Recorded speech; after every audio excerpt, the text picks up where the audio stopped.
మధు మధు, ఇంకొక మాట మాట్లాడామంటే చంపేస్తాను.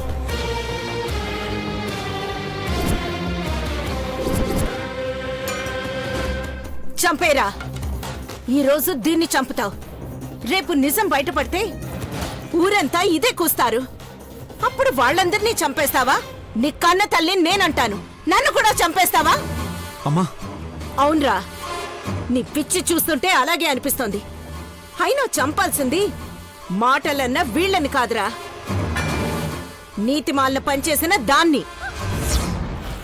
అది చస్తే గాని ఎవరి జీవితాల్లోనూ ప్రశాంతత ఉండదు. బ్రాహ్మణి, నువ్విచ్చిన రక్తమే మృదుల ప్రాణాల్ని నిలబెట్టిందమ్మా. మంచిదన్నయ్యా, నేను నిలబెట్టిన ప్రాణాలు నేనే తీయబోతున్నాను. అలాంటి పాపాత్మురాలు నా కొడుకు జీవితంలోనే కాదు, ఈ భూమి మీదే ఉండడానికి వీల్లేదు.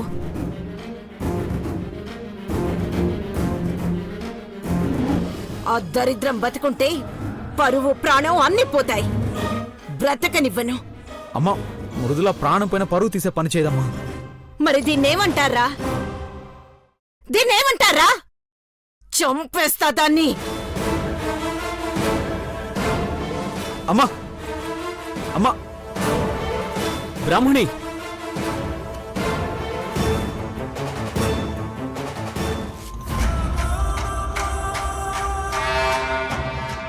బ్రాహ్మణి ప్లీజ్ అర్థం చేసుకోమ్మా. అవసరం లేదన్నయ్య. వద్దత. అది బ్రతికి ఉద్ధరించాల్సిందేం లేదు, దానివల్ల నాశనం అయింది చాలు. అది కదమ్మా. ప్లీజ్ అమ్మా, బ్రాహ్మణి వద్దమ్మా. నా మాట వినమ్మా. ఒక నిమిషం నేను చెప్పేది విను.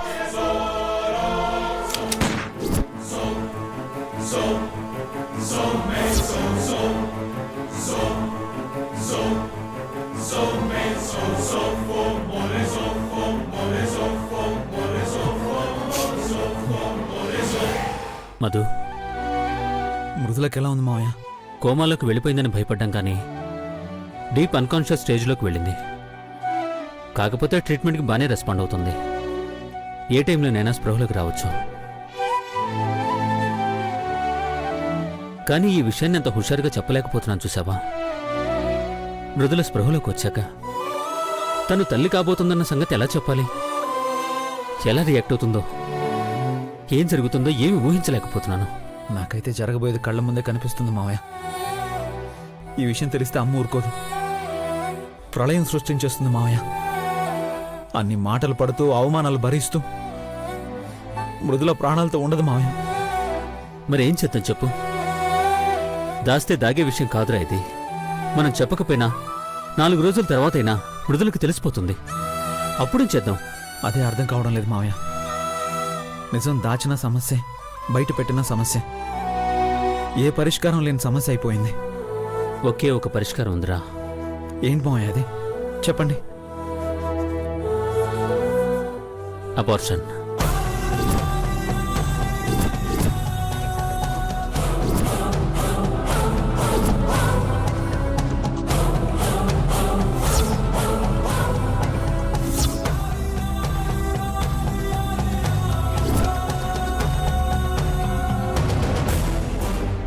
సారీ మధు, ఒక డాక్టర్గా నేను ఈ మాట చెప్పకూడదు.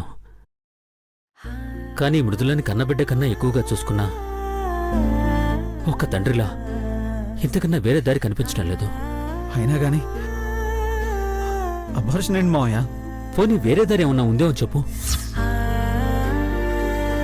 మృదుల ఏ తప్పు చేయలేదని నువ్వు మనస్ఫూర్తిగా నమ్మినట్టయితే మృదులకి నిజం తెలియకూడదు.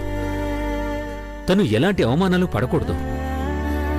అసలు తను ప్రాణాలతో ఉండాలంటే ఇంతకు మించి మనకు వేరే దారి లేదు.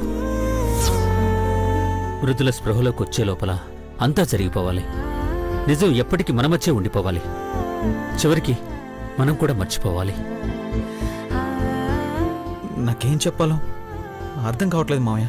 నేను చెప్తున్నాను కదరా, ఇంతకు మించి వేరే దారి లేదు. ఇంకా ఎందుకు టెన్షన్ డాక్టర్? తను కాసేపట్లో స్పృహలోకి వస్తుంది. టెన్షన్ దాని గురించి కాదు డాక్టర్, మృదుల ప్రెగ్నెన్సీ గురించి. అబార్షన్ చేయించాలనుకుంటున్నాం.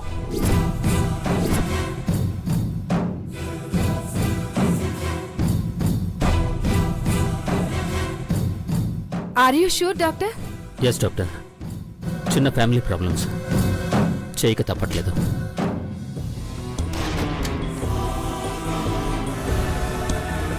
కానీ చాలా కాన్ఫిడెన్షియల్గా ఉండాలి. హాస్పిటల్లో కానీ మా ఫ్యామిలీ మెంబర్స్ కానీ ఎవ్వరికీ తెలియకూడదు. చివరికి మృదులకు కూడా తెలియకూడదు. తన స్పృహలోకి వచ్చేసరికి అంతా జరిగిపోవాలి. ఓకే డాక్టర్, మీరే ఇలాంటి డెసిషన్ తీసుకున్నారంటే దాని వెనక ఏదో బలమైన కారణం ఉండే ఉంటుంది. అలాగే చేద్దాం. ఏమైంది మామయ్య? డాక్టర్తో ఏదో సీరియస్గా డిస్కస్ చేస్తున్నారు. ఏదైనా ప్రాబ్లమా? మృదుల స్పృహలోకి రాదా? ట్రీట్మెంట్ జరుగుతుందమ్మా. అయినా మీరందరూ ఇక్కడెందుకు? మేమున్నాం కదా, ఇంటికి వెళ్ళండి. ఇంటికి వెళ్ళిపోవాలా? ఈలోగా అది స్పృహలోకి వస్తే నా పరిస్థితి ఏంటి? అది చచ్చిందని కన్ఫర్మేషన్ వచ్చేంత వరకు ఇక్కడి నుంచి కదలకూడదు. పర్వాలేదు మామయ్య, ఏదైనా అవసరం ఉంటుందేమో కదా, మేము ఇక్కడే ఉంటాం. అవును నాన్న, సడన్ గా ఏదైనా అవసరం పడితే తోడుగా ఉండాలి కదా, ఈయనే ఉంటాం. అంత అవసరం అయితే చూసుకోవడానికి మేము ఉన్నాం కదా. అయినా ఎప్పుడూ లేంది మృదుల మీద ఇద్దరికి ఇంత ప్రేమ పుట్టుకొచ్చేసిందేంటి? ఏంటి బావా, దూరంగా ఉంటే అదంటే పడదు, ఇష్టం లేదు అంటారు. దగ్గరే ఉండి చూసుకుందామంటే అంత ప్రేమ పుట్టుకొచ్చేసింది ఏంటని అనుమానిస్తారు. ఇంకేం చేయాలి? ఎలా ఉండాలి? సరియో, ప్రతిదీ ఇష్యూ చేయకు. వెళ్ళండి.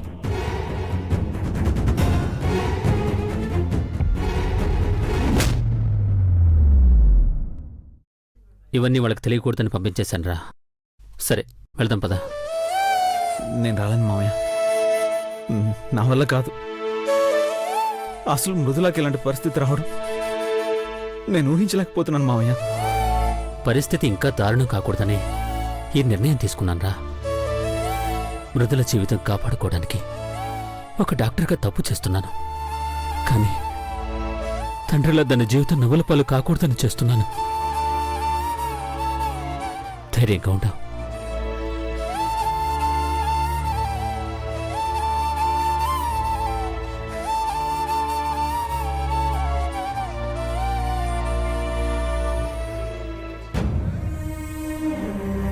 సార్, షూర్ కదా?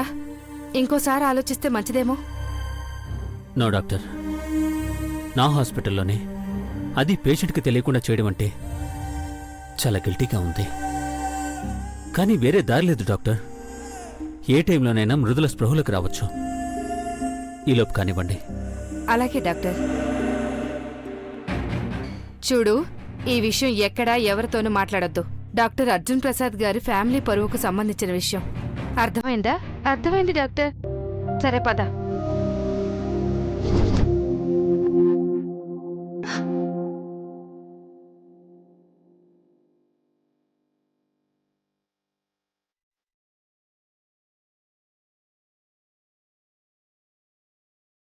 నర్స్, ఇంజెక్షన్ ఇవ్వు.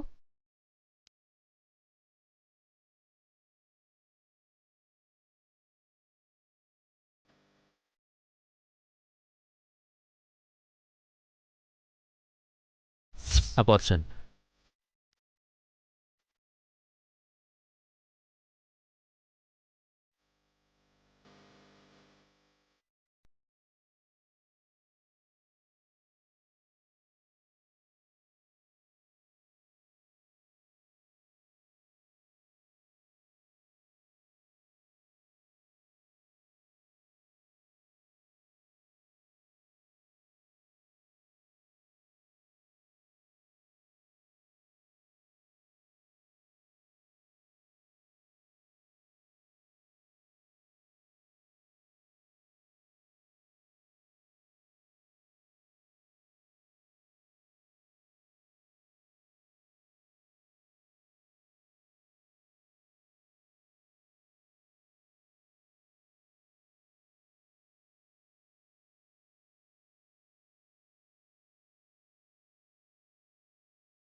తీసేయడం, అది మృదుల కడుపులో ఊపిరి పోసుకుంటున్న ప్రాణం తీసేయడం అంటే దానికి నేను ఒప్పుకోను మావయ్య. మృదుల ఏ తప్పు చేయలేదని నేను నమ్ముతున్నాను కదా, మీరు నమ్ముతున్నారు కదా. అలాగే మృదుల గురించి తెలిసిన వాళ్ళు ఎవరైనా నమ్ముతారు. మరి నమ్మని వాళ్ళని ఎలా నమ్మించాలి మావయ్య? మృదులాకి ఏం చెప్పాలన్న తర్వాత ఆలోచిద్దాం. అంతేగాని తెలిసి ఒక ప్రాణం మాత్రం తీయద్దు మావయ్య. నాకిష్టం లేదు. సరే, నీ ఇష్టం. డాక్టర్ వద్దు. అలాగే సార్. నువ్వు చెప్పింది కూడా నిజమేరా. మనకి మృదుల మీద నమ్మకం ఉన్నప్పుడు నిజమేంటో తెలుసుకోకుండానే దాన్ని అబద్ధం చేయడం ఎందుకు? ముందు మృదుల స్పృహలోకి రాని, తర్వాత ఏం చేయాలో ఆలోచిద్దాం. పద.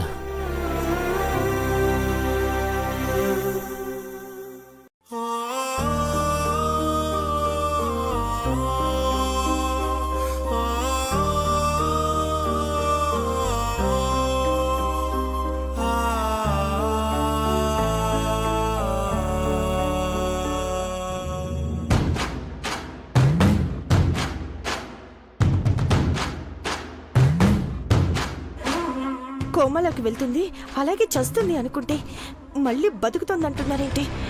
ఇప్పుడు అది స్పృహలోకి వస్తే ఏంటి నా పరిస్థితి? అయినా ఆక్సిజన్ సిలిండర్ పీకేసినా ఇంకా ప్రాణాలతో ఎలా ఉంది? అసలు దాన్ని చంపాలంటే ఇంకేం చేయాలో కూడా తెలియడం లేదు. ఒకసారి నేను చూసొస్తాను మేడం.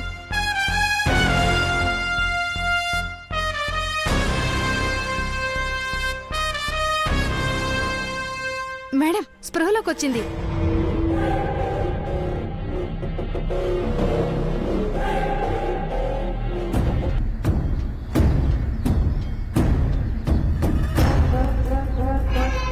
డాక్టర్, స్పృహలోకి వచ్చింది.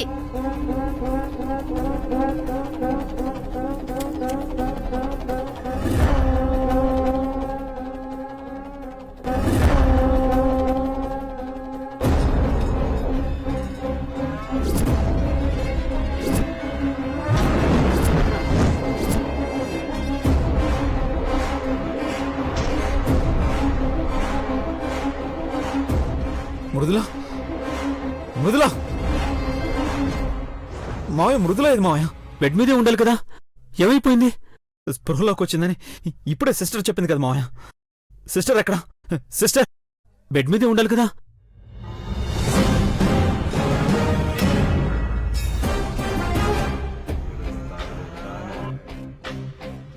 సిస్టర్, మృదులా ఎక్కడ? మృదుల ఎక్కడా? ఏమో తెలియదు డాక్టర్. డ్యూటీలో ఉంది నువ్వే కదా, తెలీదంటావేంటి? ఇప్పుడే కదా స్పృహలోకి వచ్చిందని చెప్పావు. వచ్చేలోపు ఏమైపోయింది? డాక్టర్, అది మీకు దండం పెడతాను సిస్టర్, ఏమైపోయింది? ఎవరు తీసుకెళ్లారు? అయ్యో, నాకు నిజంగా తెలియదండి. నువ్వు ఇక్కడే ఉన్నావు కదా, స్ప్రోలోకి రావడం చూసావు కదా, మరి తెలియదంటావేంటి? నేను చూశాను సార్, కానీ డాక్టర్ గారిని పిలుద్దామని వెళ్ళాను. తిరిగి వచ్చేసరికి మీరున్నారు, పేషెంట్ లేదు. నిజంగా ఆమె ఏమైందో నాకు తెలియదు సార్. ఏదో జరిగింది మావయ్య, ఎవరో ఏదో చేశారు. లేకపోతే మనం అక్కడి నుంచి ఇక్కడికి వచ్చేలోపు మృదుల ఏమైపోతుంది?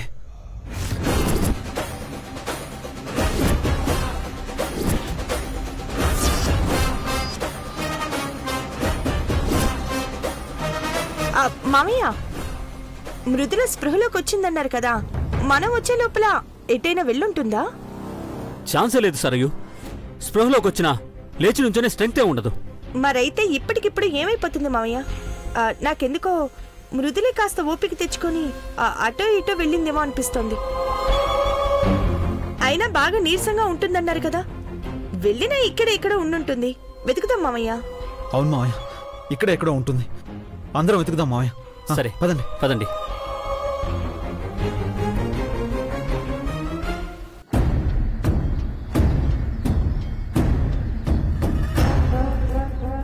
ఎక్కడ దొరికిపోతావో అనుకున్నా, బాగానే మేనేజ్ చేసావు. ఏం మేనేజ్ చేయడమో ఏంటో మేడం, ఎక్కడ నిజం తెలిసిపోతుందోనని ప్రాణాలు పోయాయి. ఇప్పుడు కూడా ఏమవుతుందోనని భయమేస్తోంది. నేను చెప్పినట్టు చేస్తే ఏమీ కాదు. ముందు మంచం కింద ఉన్న దాన్ని తీసుకెళ్లి ఏ స్టోర్ రూమ్లోనో పడేయాలి. అమ్మో, ఇప్పుడా? ఎవరైనా చూస్తే కొంపలు అంటుకుంటాయి మేడం. అందరూ తలా ఒక దిక్కుకు వెతకడానికి వెళ్ళాను. ఎవరు చూస్తారు చెప్పు? ఒకవేళ చూసినా ఏం చెప్పాలో, ఎలా తప్పించుకోవాలో నాకు బాగా తెలుసు. ముందు దాన్ని తీసుకెళ్దాం, పద. మృదులా, మృదులా, మృదులా, మృదులా, ఉందా నాన్న? లేదురా. బాయ్, ఐసీయూలో మృదులనే అమ్మాయింది, చూసావు నువ్వేమన్నా? చూడలేదండి.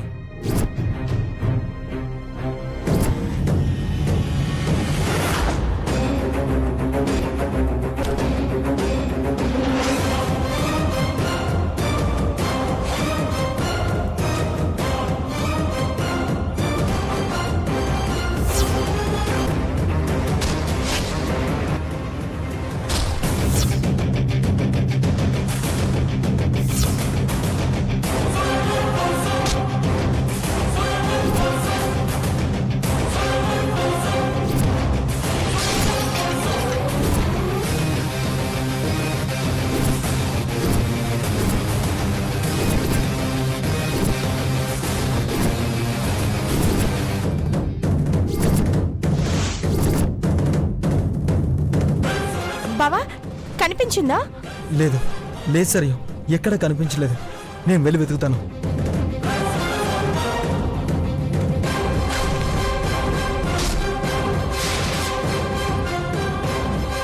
రా తొందరగా.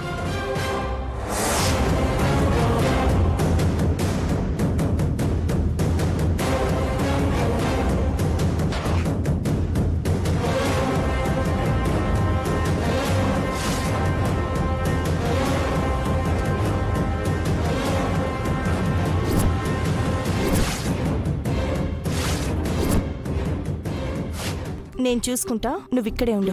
ఎక్కడున్నా సరే ప్రాబ్లం మేడం, ఎవరైనా చూస్తారు. ప్రస్తుతానికి ఎవరికంట పడకుండా ఉంటే చాలు. తర్వాత ఏం చేయాలో చెప్తా. నేను వెళ్ళి వెతుకుతున్నట్టు హడావిడి చేస్తా. నువ్వు ఇక్కడే ఉండు. ఆ,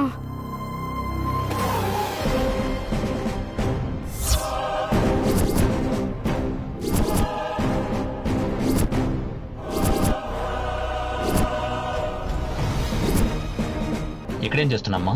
ఆ మావయ్య, అది మృదుల ఇక్కడ ఉందేమోనని. ఎలక్ట్రికల్ రూమ్ లో మృదుల ఎందుకు ఉంటుందమ్మా? అటు వెళ్ళి వెతుకు.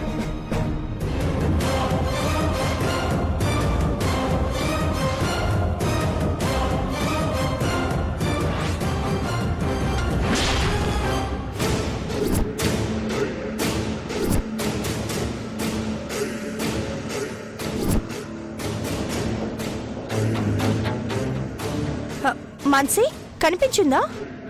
అయినా ఒక్క క్షణంలో చూడు ఎటు పోయిందో. పాపం. వెతుకు మాన్సి. సరే పద వెతుకుదాం. సరియు, అరే వెతుకు మాన్సి. ఓవర్ యాక్షన్ చాలు. మృదులని నువ్వే ఇక్కడ దాచినావు కదా. తెలుసు కదా, మరెందుకు ఓ తెగ కష్టపడి మరి వెతికేస్తున్నావు? నీకేమైనా పిచ్చ సరియు? ఈ పరిస్థితిలో ఇలాంటి రిస్క్ అవసరమా? ఎవరైనా చూస్తే అసలు ఏమవుతుందో తెలుసా? చూస్తే ఏమవుతుందో తర్వాత సంగతి. అసలు మృదుల మాట్లాడడం మొదలు పెడితే నా సంగతి ఏమవుతుందో తెలుసు కదా. అందుకే కళ్ళు తెరిచిందనగానే వెంటనే ఎవరికీ కనిపించకుండా దాచేశాను. అది కనిపించదు, నిజము బయటపడదు. ఏందే అంత సింపుల్ గా చెప్తున్నావు? ఇది హాస్పిటల్. అంత ఈజీ అనుకున్నావా మృదుల్ని ఈ నుంచి మాయం చేయడం? ఇప్పుడు ఏడుంది మృదుల? ఎలక్ట్రికల్ రూమ్లో.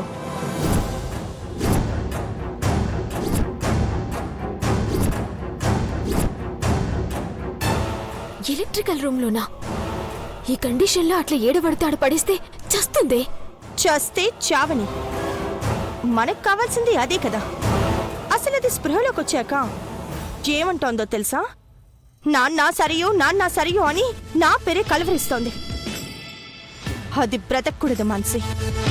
సరే, ఇప్పుడేం చేద్దాం అనుకుంటున్నావు? అది తర్వాత ఆలోచిద్దాం. ముందు మన మీద డౌట్ రాకుండా మేనేజ్ చేద్దాం పద.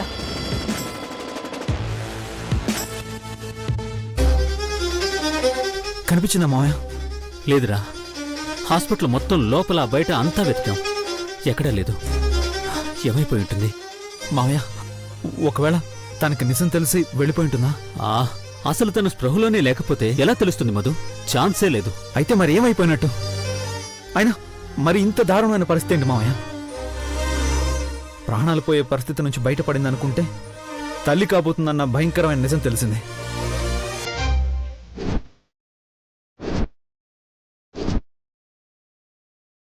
దాన్ని ఎలా పరిష్కరించాలని ఆలోచిస్తుంటే అసలు మనిషే కనిపించకుండా పోవడం ఏంటి మావయ్య?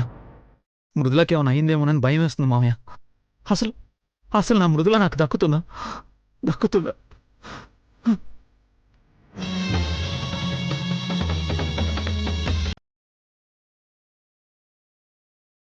ఏం కాదు మధు, ఇక్కడే ఎక్కడో ఉండుంటుంది.